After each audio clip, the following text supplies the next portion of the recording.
Tony को एक अपहरणकर्ता से फिरौती का फोन आया कि उसने उसके बेटे का अपहरण कर लिया है। अपहरणकर्ता ने उनके बेटे के बदले में $1 मिलियन मांगे। टोनी ने स्कूल में अपने बेटे के शिक्षक को फोन किया और उसके ठिकाने के बारे में पूछा। शिक्षक ने उत्तर दिया कि उनका बेटा स्कूल में है और टोनी को अपने बेटे की एक तस्वीर भेजी। अपने बेटे की तस्वीर देखने के बाद टोनी को थोड़ा आराम मिला, लेकिन कुछ देर में उनके स्कूल से फोन आया कि उनके बेटे का अपहरण कर लिया गया है। टोनी ने जासूस मेहुल को अपहरण की जानकारी दी और उसे अपने बेटे की तस्वीर भी भेजी। मेहुल ने स्कूल में देखी गई सभी कारों की जानकारी एकत्र की। 3 कारें संदिग्ध लगीं। Car 1, car 2, car 3। इन तीनों कारों को देखकर आप अंदाजा लगा सकते हैं कि अपहरण के लिए किस कार का इस्तेमाल किया गया होगा।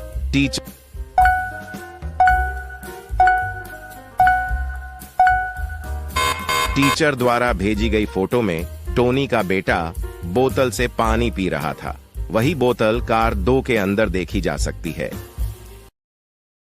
स्टेला अपनी बेटी के साथ पार्क में गई थी। उसके पास एक कॉल आई और वह व्यस्त हो गई। एक नकाबपोश आदमी उसकी बेटी के पास आया और उसे पकड़ लिया। स्टेला बस अपहरणकर्ता की एक झलक देख सकी। उसने तुरंत जासूस मेहुल को बुलाया। मेहुल घटनास्थल पर पहुंचा और स्टेला ने पूरी घटना का वर्णन किया। मेहुल ने 4 संदिग्धों की पहचान की। क्या आप अनुमान लगा सकते हैं कि इन 4 लोगों में से अपहरणकर्ता कौन है?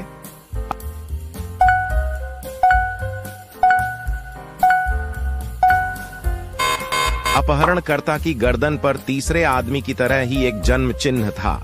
वह अपहरणकर्ता है। एक पिशाच जोड़ा शिकायत दर्ज कराने थाने पहुंचा।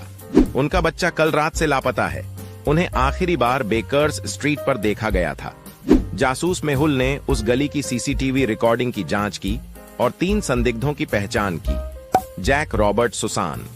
इन 3 लोगों को देखकर आप अंदाजा लगा सकते हैं कि लड़के का अपहरण किसने किया।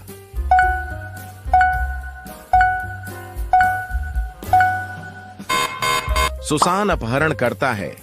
पिशाचों को गुब्बारों और कैंडी में कोई दिलचस्पी नहीं है। उन्हें तो बस खून चाहिए। एक वैज्ञानिक ने मानव क्लोनिंग मशीन विकसित की थी। वह अपना प्रयोग करने के लिए किसी की तलाश कर रहा था, इसलिए उसने एक बूढ़ी औरत का अपहरण कर लिया। वह उसे अपनी प्रयोगशाला में ले गया और उसे अपनी क्लोनिंग मशीन के अंदर डाल दिया। इसके बाद वैज्ञानिक ने महिला के बेटे को बुलाया और उसे अपनी मां से मिलने के लिए अपनी लैब में आने को कहा। वह आदमी लैब में पहुंचा, लेकिन वहां उसे उसकी मां जैसी दिखने वाली 4 महिलाएं मिली। क्या आप इन 4 महिलाओं को देखकर पता लगा सकते हैं कि उस आदमी की मां कौन है?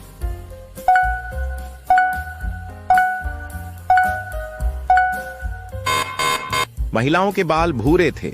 वह उसकी मां है। किसी ने ओलिवर का अपहरण कर लिया। उनकी मां ने जासूस मेहुल को बुलाया।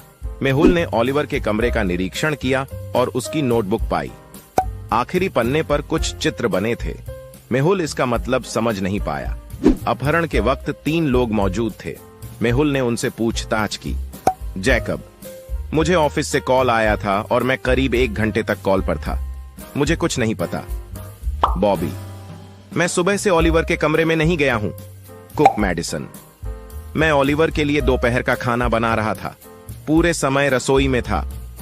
तीनों से पूछताछ और ओलिवर की नोटबुक में तस्वीरें देखने के बाद मेहुल ने अपहरणकर्ता की पहचान कर ली।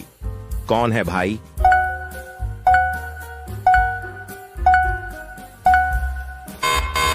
ओलिवर ने पागल, आंख और सूरज बनाया था, जो मैडिसन की ओर इशारा करता है।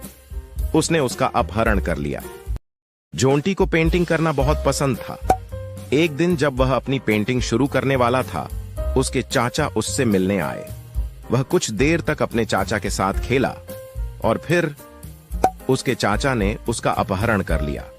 जब जोंटी के पिता ने उसे लापता पाया तो उन्होंने जासूस मेहुल को बुलाया। मेहुल ने अपराध स्थल का विश्लेषण किया और कहा कि आपके किसी दोस्त या रिश्तेदार ने जोंटी का अपहरण कर लिया है, क्योंकि वह आने पर चिल्लाया या हंगामा नहीं किया। जोंटी ने अपनी पेंटिंग में एक सुराग छोड़ा। मेहुल को जोंटी के 3 चाचाओं पर शक था। सुराग देखकर आप अंदाजा लगा सकते हैं कि कौन सा उन्होंने जोंटी का अपहरण कर लिया।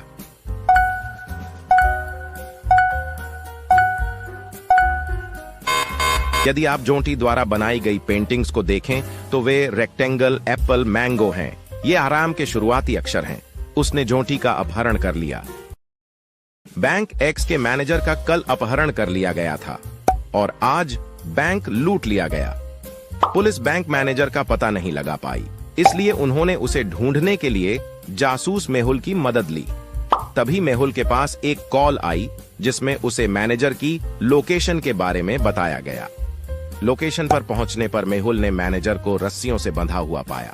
मैनेजर ने मेहुल को सूचित किया कि कल अपहरणकर्ताओं ने मुझे यहां बंद कर दिया और लॉकर कोड पूछे और मुझे यहां छोड़ दिया। कृपया मेरी रस्सियां खोल दीजिए। क्या मैनेजर ने मेहुल से झूठ बोला था या वह सच बोल रहा था?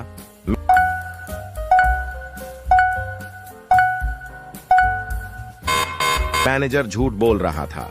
मेज पर आधा खाया हुआ केला रखा था। कल की बात होती तो केला खराब हो जाता और रस्सियों से बंधा होने के कारण मैनेजर शायद आज उसे खा नहीं सका।